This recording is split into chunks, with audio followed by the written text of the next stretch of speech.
Picture yourself staring at your bank account balance, watching that pathetic number mock you from your phone screen.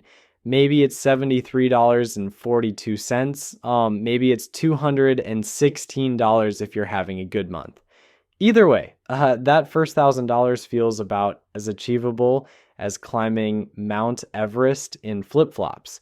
Meanwhile, some financial guru on the internet is telling you that once you hit $10,000, the next 10,000 comes twice as fast, and you're thinking, yeah, right, tell that to my credit card bill. Well, here's the thing that's going to blow your mind. That financial guru isn't lying to you. In fact, they're not even telling you the whole truth about how dramatically easier it gets. The psychology and mathematics behind why your first $1,000 is exponentially harder than your next 10,000 isn't just some feel-good motivation. It's cold, hard science that most people never understand, which is exactly why they stay broke their entire lives. My name is Nick, and I spend way too much time thinking about why some people effortlessly build wealth, while others work their entire lives and have nothing to show for it. Like, if you're tired of feeling like you're running on a financial treadmill, getting nowhere despite all your effort, make sure to hit that subscribe button, because we're about to dive deep into the psychological warfare happening in your brain every time you try to save money. Okay? Before we get into the brutal mathematics that prove this point, let me ask you something. When you think about wealthy people, what do you picture? Maybe someone who never struggled with money, someone who just naturally understood how to save and invest, someone who was born with some special financial gene that you clearly missed out on. Here's the truth that's going to sting a little. The difference between people who build wealth and people who don't has almost nothing to do with how much money they make and everything to do with understanding the invisible psychological forces working against them. Your brain is literally wired to sabotage your financial success. And I'm not being dramatic here. Neuroscientists have studied this extensively. There's something called temporal discounting, which is just a fancy way of saying your brain values immediate rewards way more than future benefits. Think about it this way. Your brain sees spending $50 on dinner tonight as incredibly appealing, but saving that same $50 for some abstract future version of yourself feels about as exciting as watching paint dry. But here's where it gets really interesting. The same psychological mechanism that makes saving your first $1,000 feel impossible is exactly what makes the next $10,000 feel effortless once you understand how to work with it instead of against it. We're going to break down the exact mental barriers keeping you stuck and show you how to turn your brain from your biggest financial enemy into your most powerful wealth building tool. The first barrier you're fighting is what psychologists call the house money effect. Your brain literally treats money differently depending on how you got it. Money you earned from your regular job feels heavy, important, difficult to part with, but money you found in your pocket from last week's jeans or your tax refund or that $20 your grandmother slipped you at Christmas, that money feels different. Your brain categorizes it as play money, and you're way more likely to blow it on something stupid. This is why most people never build wealth despite earning decent incomes. They're mentally categorizing their money in ways that sabotage their own success. Every dollar should be treated the same, regardless of where it came from, but your brain is constantly playing these weird accounting tricks that keep you broke. Then, there's the money scripts buried deep in your subconscious. These are beliefs about money that got programmed into your head when you were a kid, and they're running your financial life, whether you realize it or not. Maybe you grew up hearing your parents argue about money, so now your brain associates having money with conflict and stress. Maybe you heard things like, we can't afford that so often, that your brain genuinely believes you're not the type of person who gets to have nice things. Or maybe you grew up in a household where money was never discussed at all, so you develop this weird shame around even thinking about building wealth, like wanting financial security somehow makes you greedy or shallow. These invisible scripts are making financial decisions for you every single day, and most people go their entire lives without ever realizing they're there.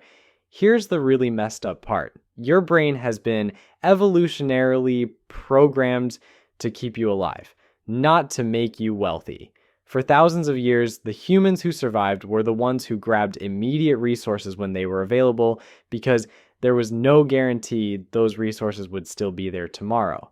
Your brain is still operating with this ancient software that prioritizes instant gratification over long-term planning.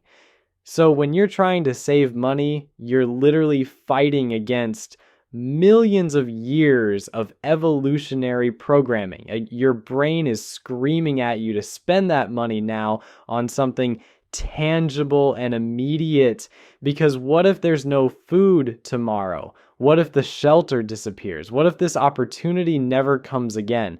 It's completely irrational in our modern world, but your brain doesn't know that. This is why building that first $1,000 feels like such a monumental battle. You're not just fighting your circumstances or your income level, you're fighting your own biology. Every time you choose to save money instead of spending it, you're going against every instinct your brain has developed over millennia. And your brain is going to fight you every step of the way, right? But here's where the story gets interesting. Once you hit certain psychological thresholds, something magical happens. Your brain stops seeing saving as deprivation and starts seeing it as achievement. The same psychological mechanisms that were working against you suddenly flip and start working for you. The research on this is absolutely fascinating. There's something called self-efficacy, which is basically your belief in your own ability to succeed at something. When you have $0 saved, the idea of having $10,000 feels completely impossible. Your brain can't even picture it happening, so it doesn't try. But once you hit your first $1,000, something clicks. Your brain suddenly has proof that you're the type of person who can save money. This isn't just feel-good psychology. This is measurable, documented behavior change. People who successfully save their first $1,000 are exponentially more likely to save their next $1,000 than people who have never saved anything. It's like your brain rewrites its entire story about who you are and what you're capable of. And here's where the mathematics start getting really interesting. That first $1,000 is almost entirely dependent on your behavior and your ability to spend less than you earn. But once you have money saved, compound growth starts doing work for you. Even at modest returns, your money begins earning money, which earns more money, which earns even more money.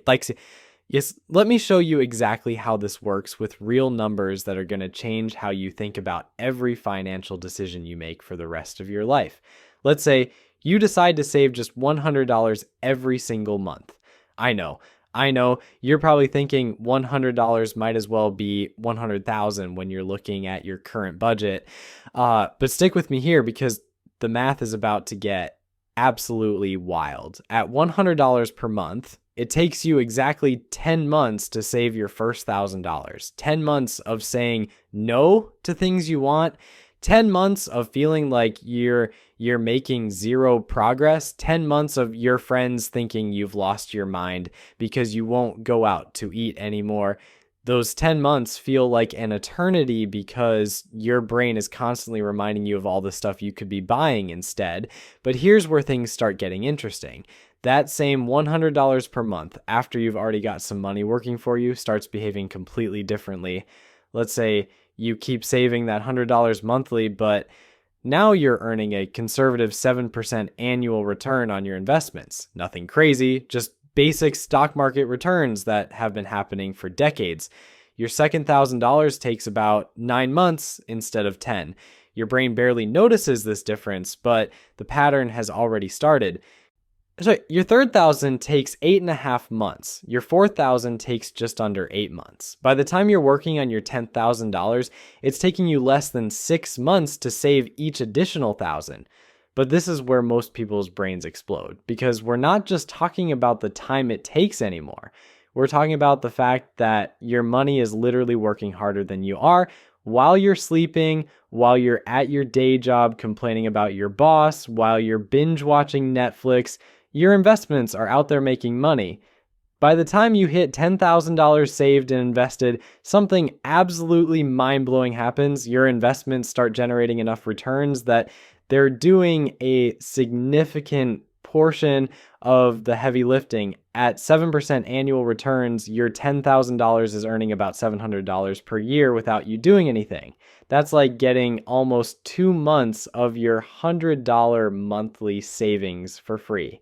Now, your brain starts to get it. You start checking your investment account balance, not with dread, but with genuine excitement. Like you start seeing those monthly gains and thinking, holy crap, this is actually working. The same psychological mechanisms that made saving feel impossible are now making saving feel addictive. This is when people start doing things that seem crazy to their broke friends. They start looking for ways to increase their monthly savings. They start getting excited about tax refunds, not because they can blow the money on something fun, but because they can dump it into their investments and watch it grow. They start seeing expensive dinners not as treats they deserve, but as opportunities they're giving up. Your brain has completely rewired itself. Instead of seeing saving as deprivation, you start seeing spending as the thing that's depriving you of your future wealth. This psychological flip is so powerful that people often describe it as life-changing, like they finally understand a secret that everyone else is missing. And here's the really beautiful part. The more money you have working for you, the less dependent you become on your own contributions. Remember, we started with you saving $100 per month, which felt impossible. But when you have $50,000 invested at 7% returns, that money is earning about $3,500 per year on its own. That's almost 3 times your entire annual savings contribution happening automatically. At this point, you could literally stop saving new money entirely and your wealth would continue growing. But most people don't stop.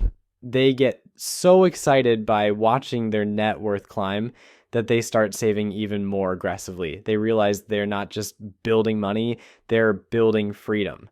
The psychology gets even more interesting when you understand what money really represents. Most people think money is about buying stuff, but wealthy people understand that money is about buying choices. Like when you have zero savings, you have zero financial choices. You take the job you can get, not the job you want.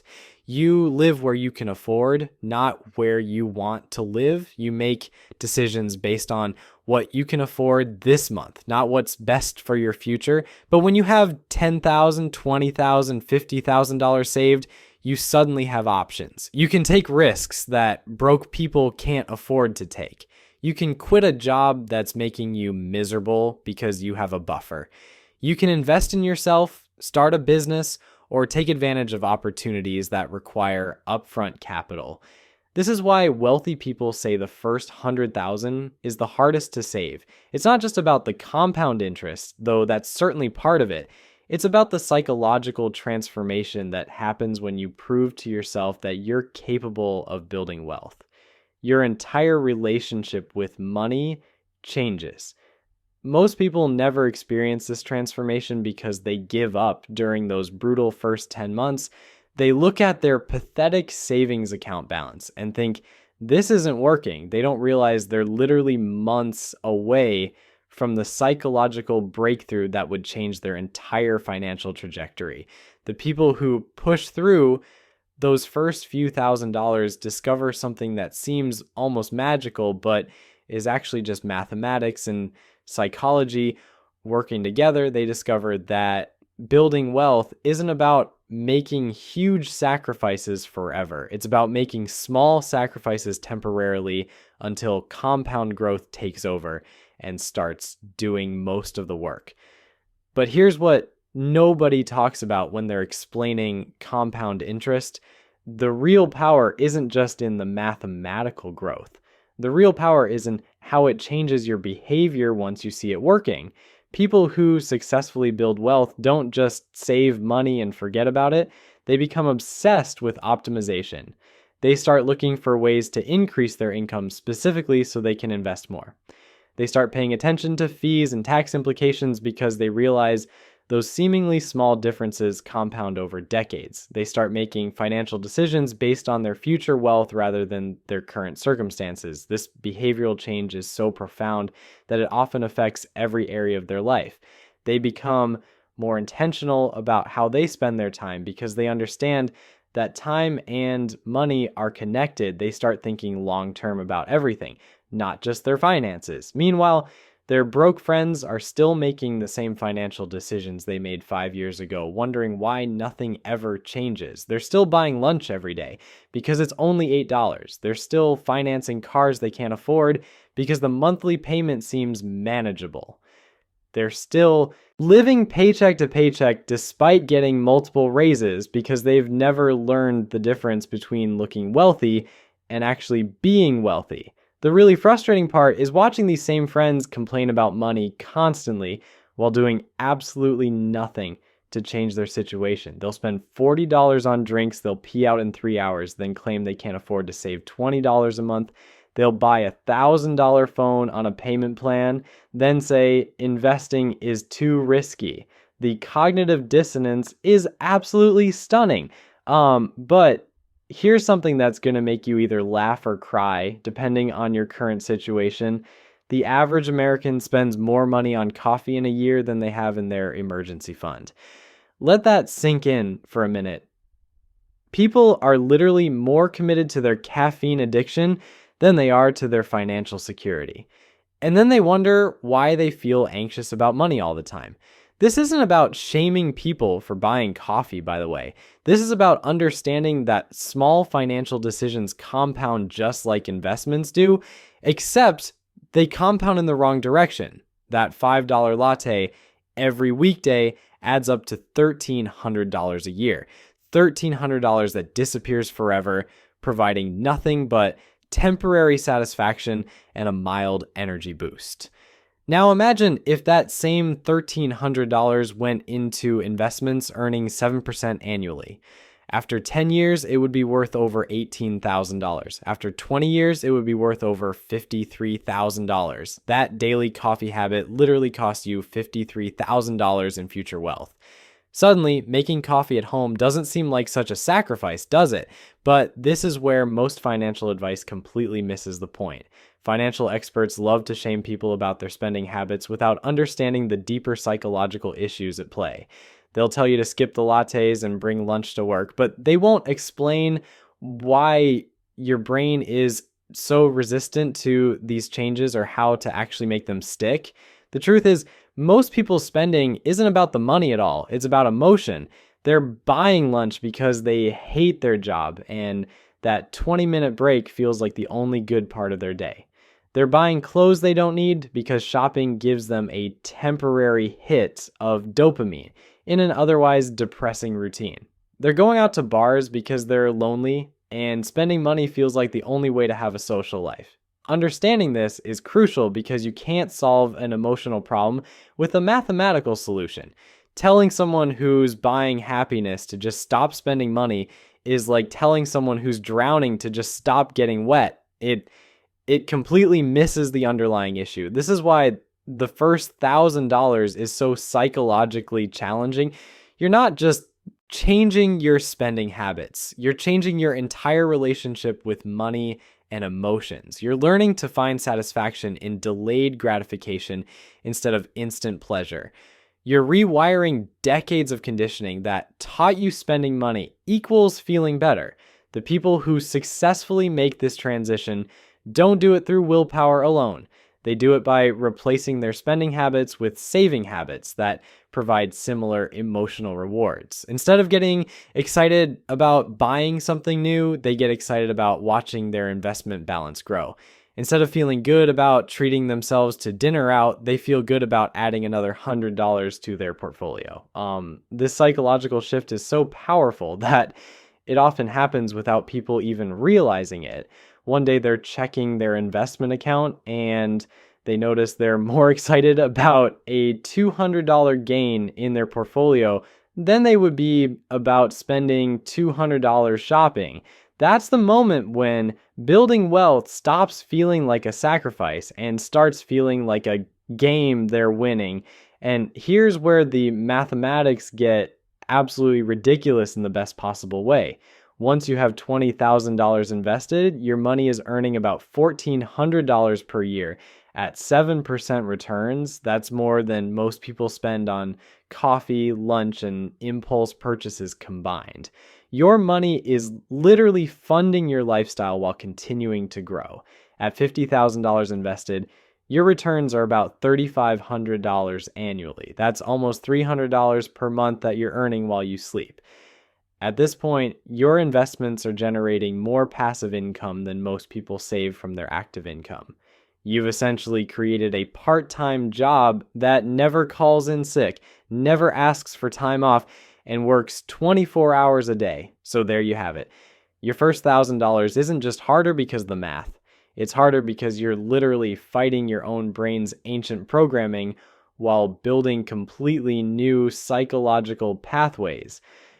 But once you break through that barrier, compound interest and compound psychology work together to make wealth building feel almost automatic. The choice is yours.